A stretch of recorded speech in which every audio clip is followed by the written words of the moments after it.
So you want to buy a Hultafors chopping axe made in Sweden. Here's another video on how they work and how good they are. This one's just straight out of the bag. It is pretty nice. It needs a little bit of cleaning up. It's been fitted really well. There's not any gaps. There's a slight gap here on the camera, but that's actually a bevel. It only goes in maybe about 1 or 2 mil, and then it's just straight flat up against the wood. Up the top here, nicely fitted. There's a little bit of a split here, but you get that on pretty much all axes. It's fine. You know, just where they hammer in the wedge. And yeah, I went for the chopping axe because I'm 6'4" and the sort of forest axe was just a little bit too small for me. So nice grain, can't get better than that. And I'm just going to clean it up, make it my own. Get rid of, I don't know why they put these things on. Like, it says don't hammer and don't use as a hammer. Do they really need to put that? Like, surely they could just put a little, you know, a little plastic thing or a bit of paper that said that. But why they stamp it on there, I don't know, but I'll get rid of that pretty quick. And clean up the edge. The edge isn't too good. Like, it's fine. Like, I tried shaving with it, but it's like,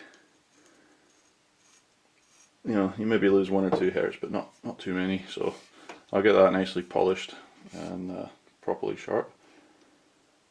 And yeah, see how it works. So this only cost me £33. I just looked up Hultafors on Google. I didn't buy it from Amazon. You can get them there, but yeah, I got this £33, including delivery, tax, everything. And yeah, let's get started making it my own. I always feel like it's a nice thing to customize every handle you get for an axe.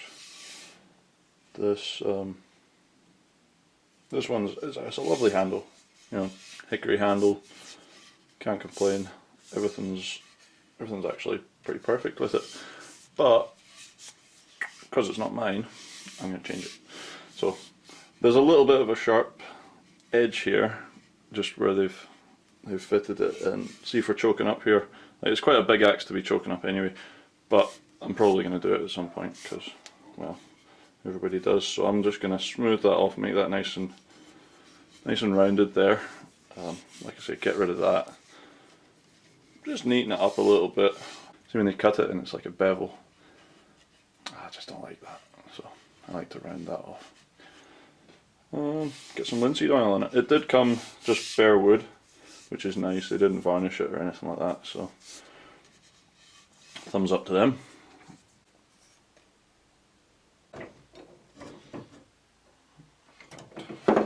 First thing I'm going to do is get rid of that because I hate that.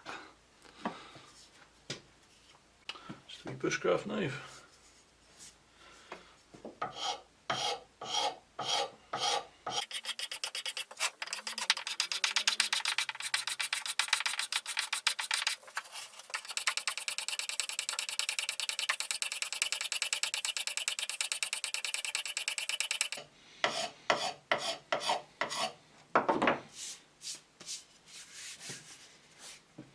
There we go, job 1 done.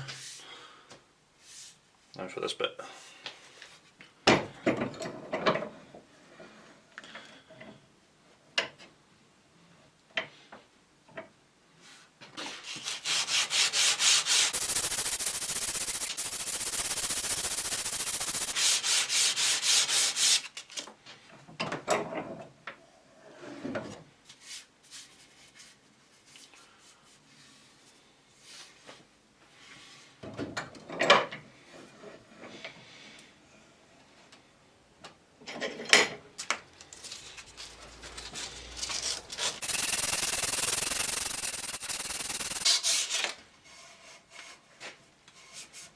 That's already feeling much better.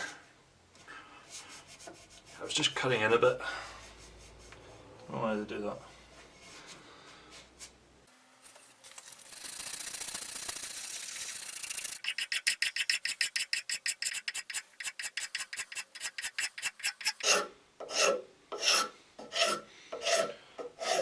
think it needs to be a super sharp knife, but this is actually a knife I made out of a car suspension spring, and it was one of the first knives I ever made. I meant to temper it properly, or harden it and then temper it, but well, I did it wrong. So it actually is dead easy to sharpen, but it loses its edge pretty quick. But it's coping with this fine. But it's good to have a knife just kicking about in the garage to use and abuse and not care too much about.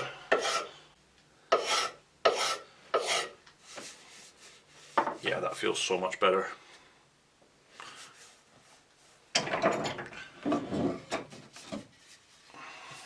Of course, I just noticed something. That does flare out a little bit. It's hard to tell. I didn't think it did. But when I'm trying to pull it through the vise, slides, and then it gets wedged. So there is a bit of a flare there. Yeah, just enough. Okay, so that's the front part done. Now for that little bump on the back.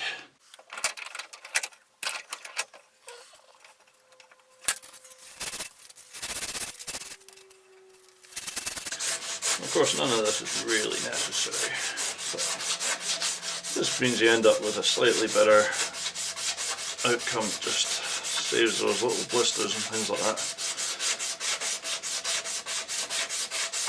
You'll know if you've ever been chopping wood for hours on end, these little differences suddenly become huge differences.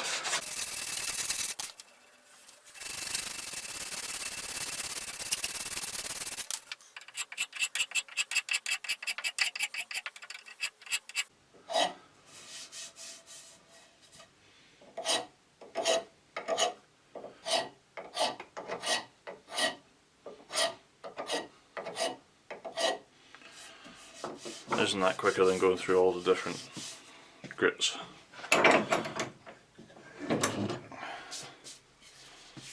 Okay, so yeah, that's much better. Just rounds everything off. Now when I hold it there, it just feels comfy, there's nothing jagging.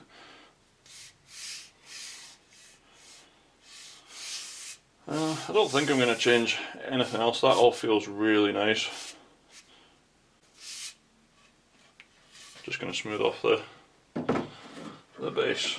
Like I say, get rid of those little bevels that I hate. I don't know why I hate them. There's not actually anything wrong with that as a design. I just think rounded off looks better.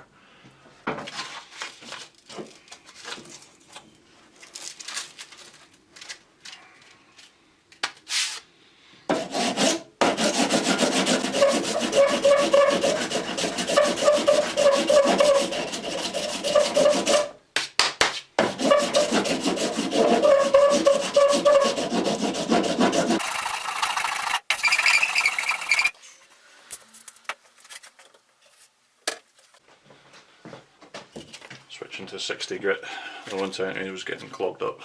I should rip through it though.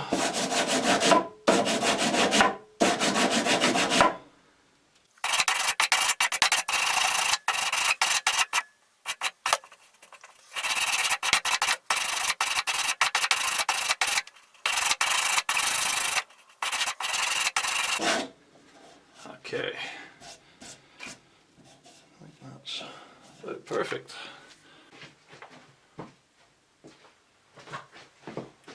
Right, next step, linseed oil. This is not the pure stuff, this is just the stuff you get at any hardware store. If you've got the same problem that I've always had, the lid fuses itself on, so I just keep a little hole in the side of it, make sure it doesn't fall over, and it works a treat. You just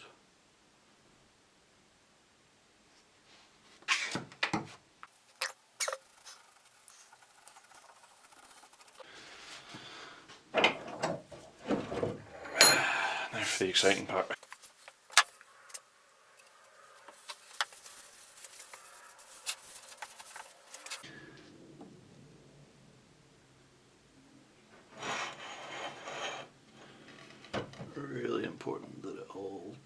in there. Stops any water getting in. Because once the water gets in, it'll swell up,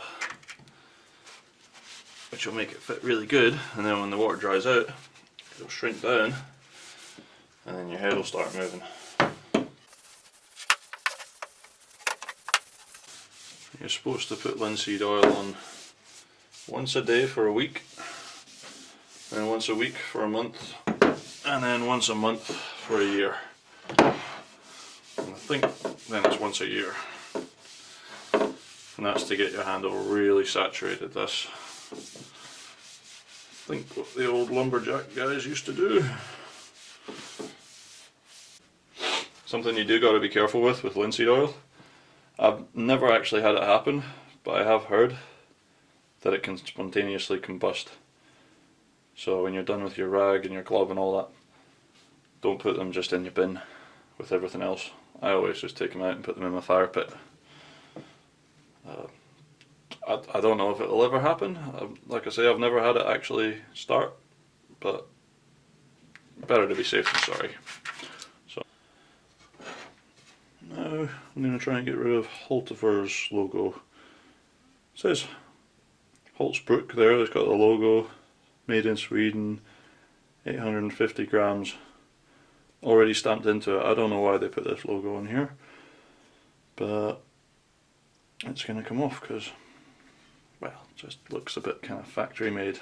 I like things to look handmade. So yeah, I'm going to hit that with a little steel brush, see how we get on. Found it. Well, it's just a simple thing. You could do this by hand, but why?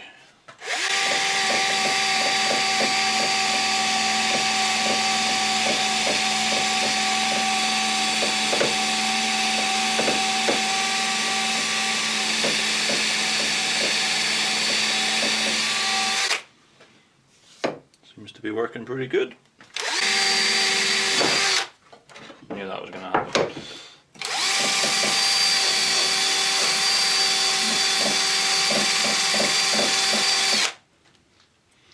There you go. If you want to clean that off, use a steel wool brush.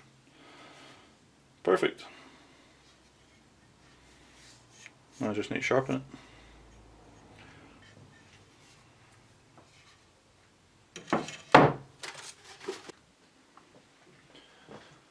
Right, save yourselves a fortune. Build one of these. It is I'd describe it as a hillbilly knife sharpener. It's, as far as I understand, it works pretty much the same as the ones you pay about 100 quid for, but it cost me nothing, so that's always a win. It is a piece of bar bent at a right angle, a bunch of holes drilled in it.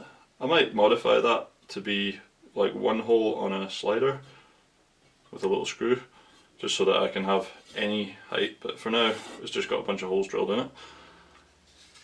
I've got a plank, a bit of 240 grit sandpaper glued to it, a bit of doweling on the back attached, goes in the hole. Axe is here nicely secured with a couple of screws in the bench, because that's how we roll, and it works. Check it out. Well, hang on, the true test. If I colour in the edge, then you can see, so as the ink wears off, you can tell exactly how your how your bevel's getting on. So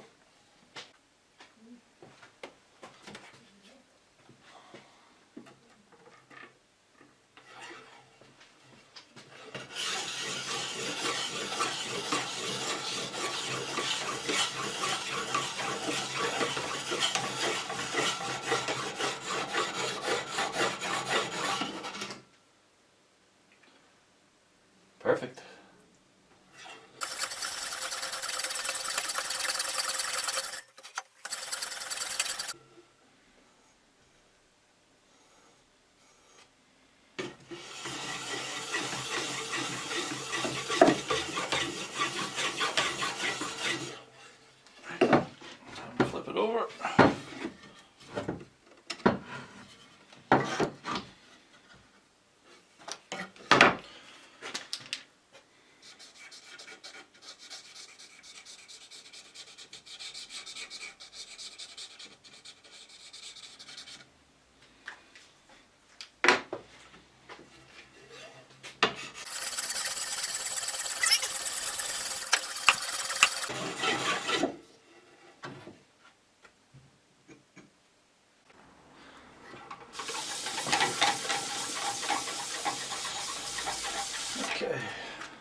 enough for the 400. Now we've got 1500. When it starts getting a little bit more. Right, I'm going to cut that in half.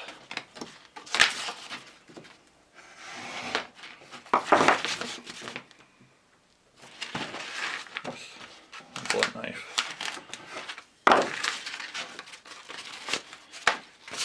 I'll be sharpening that knife next. Turns out just wrapping the sandpaper around like you would a normal sanding block works really good, although make sure you don't have your thumb overhanging, because yeah, I did that a minute ago. What can I say, it's sharp. So now all I'm doing is I'm just sanding and I'm not taking my hand past the bench. A bit more water.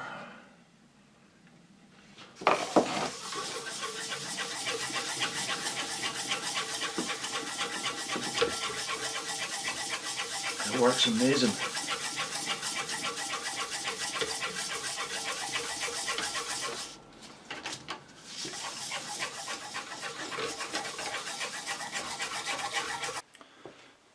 Right, so I've gone 1500 grit. It is so sharp. It cut me. Now 2500, that's the highest grit I've got. I think that'll do it. So give that a wee blast. And then we'll do a little sharp test.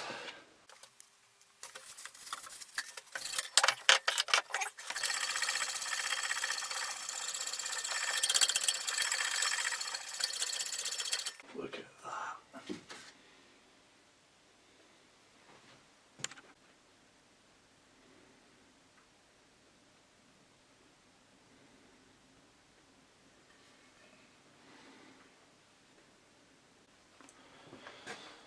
Right, paper test. Damp paper, been in my garage for months on end. As you can see, everything's frozen in here. Let's test it.